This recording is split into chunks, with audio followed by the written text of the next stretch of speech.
Hi guys, good morning. आज हम chain rule के ऊपर और एग्जांपल सॉल्व करते हैं। चलो स्टार्ट करते हैं। हमारा आज का पहला एग्जांपल है y is equal to log x bracket का स्क्वायर। log x ब्रैकेट का स्क्वायर। इधर ये जो log फंक्शन है, ये log फंक्शन का ब्रैकेट का स्क्वायर है। इधर आप लोगों को समझ में आना चाहिए, अगर log x का स्क्वायर होता, log x का स्क्वायर होता तो हम एग्जांपल या एक सम कैसे सॉल्व करते, ये भी आप लोगों को पता होना चाहिए। अगर ऐसा होता log ऑफ x स्क्वायर, इधर x का स्क्वायर है और इधर है log x के ब्रैकेट में है ब्रैकेट का स्क्वायर, तो फिर ये सम कैसे सॉल्व करेंगे और अगर सम ऐसा होता तो हम कैसे सॉल्व करते हैं। आप लोगों को पता है लॉगरिथम में लॉ ऑफ एक्सपोनेंशियल, जो आपको पता है लॉ ऑफ एक्सपोनेंशियल, अगर log x ब्रैकेट इधर x का स्क्वायर है तो लॉ ऑफ एक्सपोनेंशियल के अनुसार ये x का पावर जो भी है वो आगे आएगा, मतलब इज इक्वल टू ये जो 2 है वो आगे आएगा 2 log x।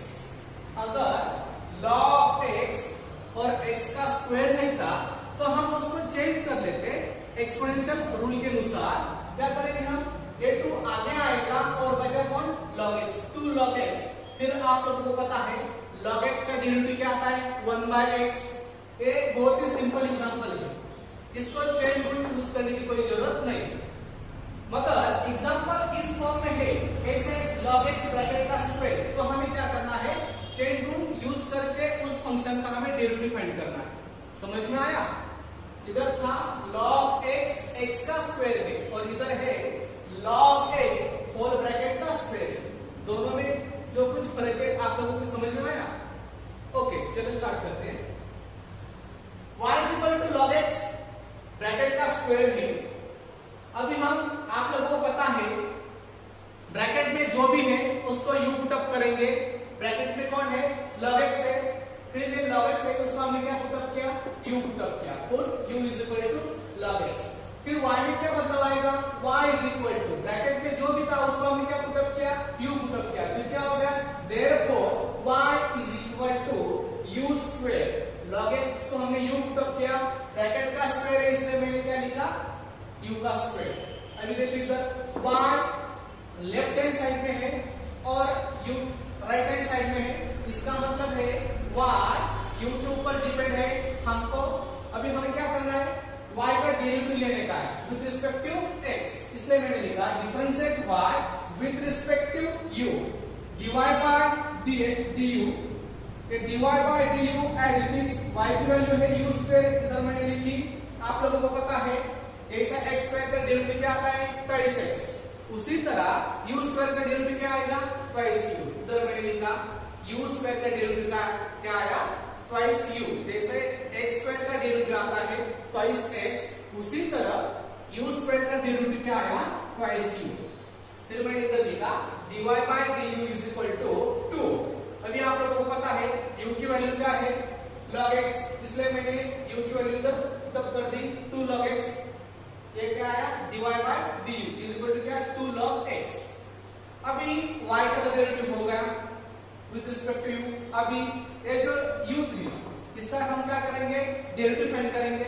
Now u is equal to log x, ये आप लोगों को पता है जो हमने पुट अप किया था। अभी u को डिफरेंशिएट करना है with respect to x। u अभी किसके ऊपर डिपेंड है, x के ऊपर डिपेंड है, इसलिए हमें अभी u का डेरिवेटिव क्या करना है, फाइंड करना है। अभी डिफरेंशिएट u क्या करने का है, differentiate u with respect to x। फिर हमने क्या लिखा, dy by du by dx, d upon dx as it is, u की वैल्यू क्या है, log x, इधर हमने पुटअप कर दी। अभी आप लोगों को पता है log x की वैल्यू क्या है, log x का डेरिवेटिव क्या है, 1/x, इधर हमने पुटअप कर दिया।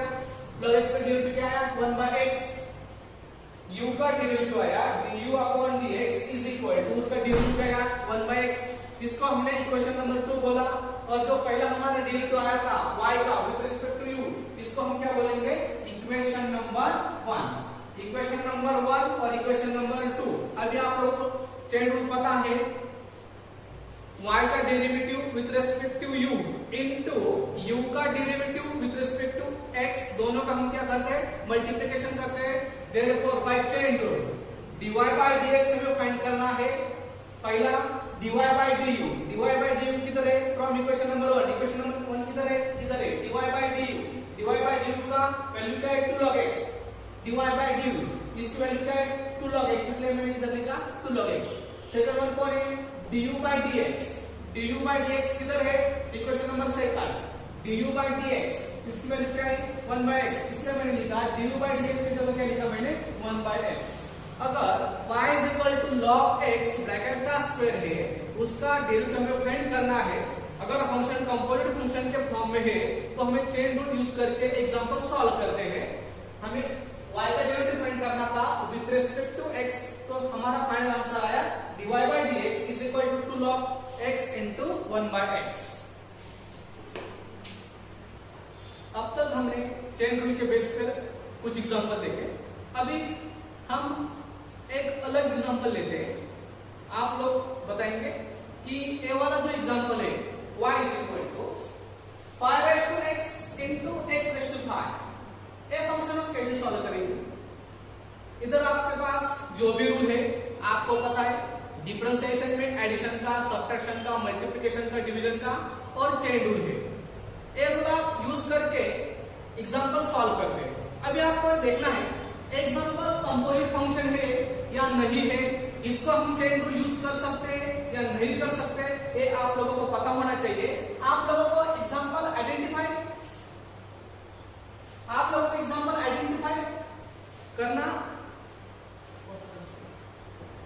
करना होगा।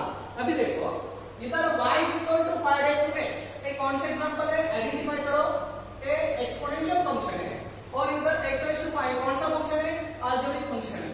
अब ये दोनों फंक्शन का मल्टीप्लिकेशन है, ये फंक्शन कंपोजिट फंक्शन के फॉर्म में नहीं है, इसलिए इधर हम चेन रूल यूज नहीं कर सकते। चेन रूल तभी यूज करना जब फंक्शन कंपोजिट फंक्शन के फॉर्म में है। अगर फंक्शन कंपोजिट फंक्शन के फॉर्म में नहीं है तो चेन रूल यूज नहीं करना। अभी इधर देखो एग्जांपल हम कैसे सॉल्व करते हैं। अभी क्या है, 5 raised to x into x raised to 5, दो फंक्शन का मल्टीप्लिकेशन है, इसलिए हम इधर अब मल्टीप्लिकेशन का रूल यूज करके इस फंक्शन का हम डेरिवेटिव सॉल्व करेंगे। चलो स्टार्ट करते हैं। y is equal to 5 raised to x into x raised to 5, y का डेरिवेटिव लेने का है, क्यों, y x के ऊपर डिपेंड है, इसलिए हमने लिखा differentiate y with respect to x dy by dx। ये dy by dx as it is आया, y की वैल्यू क्या है, y की वैल्यू है 5 raised to x into x raised to 5। अभी ये dy by dx as it is, y की वैल्यू हमने इधर पुट अप कर दी, जो इधर भी 5 raised to x into x raised to 5 हमने लिखा। अभी exponential function into algebraic function, दो फंक्शन का मल्टीप्लिकेशन है, इसलिए आप लोगों को मल्टीप्लिकेशन का रूल पता है। मल्टीप्लिकेशन का रूल क्या है, जो पहला वाला फंक्शन है वो एज इट इज है, इधर पहला वाला फंक्शन कौन सा है, 5 raised to x, वो एज इट इज है, इधर मैंने लिखा एज इट इज।